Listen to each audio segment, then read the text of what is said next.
চট্টগ্রামের জনপ্রিয় এবং ঐতিহ্যবাহী একটি খাবার গরুর মাংসের কালাভুনা।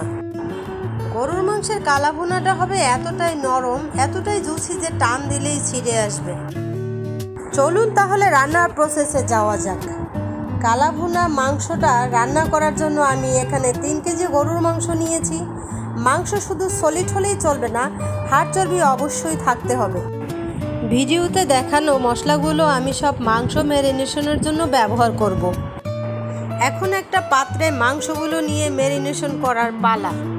কিউব করে কাটা 1 কাপ পেঁয়াজ, বেরেস্তার তেল 1 কাপ, পেঁয়াজ বেরেস্তা 1 কাপ, তেজপাতা 3টা, কালো বড় এলাচ 3টা, দারুচিনি 3 খণ্ড, স্টার এনিস মশলা 3টা, ছোট এলাচ 5 থেকে 6টা, লং 10-12টা, গোলমরিচ 10-12টি, কাবাব চিনি 10-12টি, শুকনো মরিচের গুঁড়া 3 টেবিল চামচ, হলুদ গুঁড়া 1 টেবিল চামচ, ধনিয়া গুঁড়া 2 টেবিল চামচ, লবণ 1 টেবিল চামচ, আদা বাটা 1.5 টেবিল চামচ, রসুন বাটা 1.5 টেবিল চামচ। এবার মাংসগুলোকে 2 হাত দিয়ে ভালোভাবে মিশাতে হবে যেন প্রত্যেকটা মাংসের গায়ে মশলাগুলো মিশে যায়। উল্টে পাল্টে সুন্দর করে মিশাতে হবে। আমি এভাবে সুন্দর করে 2 হাত দিয়ে মেখে আমি চুলায় দিয়ে দিব। আমি কিন্তু কোনো ধরনের কোনো পানি অ্যাড করিনি। ঢাকনা দিয়ে ফুল হিটে প্রায় 5 মিনিট জাল দিব। এর মধ্যে কিন্তু আমি একবারও ঢাকনাটা জাগাবো না। 5 মিনিট পরে ঢাকনাটা তুলে সুন্দর করে উপর নিচ উল্টে পাল্টে আমি নেড়ে ছেড়ে দেবো যাতে কোনোভাবে লেগে না যায়।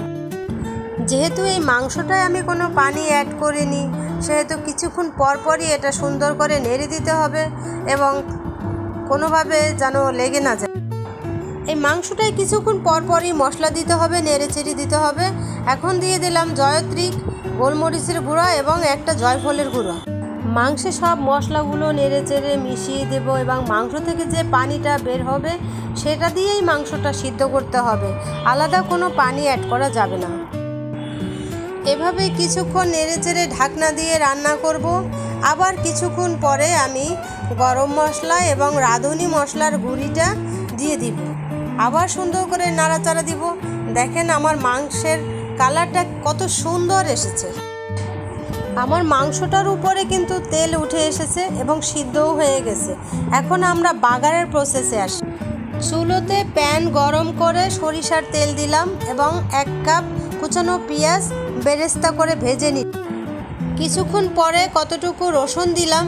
রসুন ভাজা হয়ে যাওয়ার পরে আমি দিলাম আদাটার পরে দিলাম শুকনো মরিচ।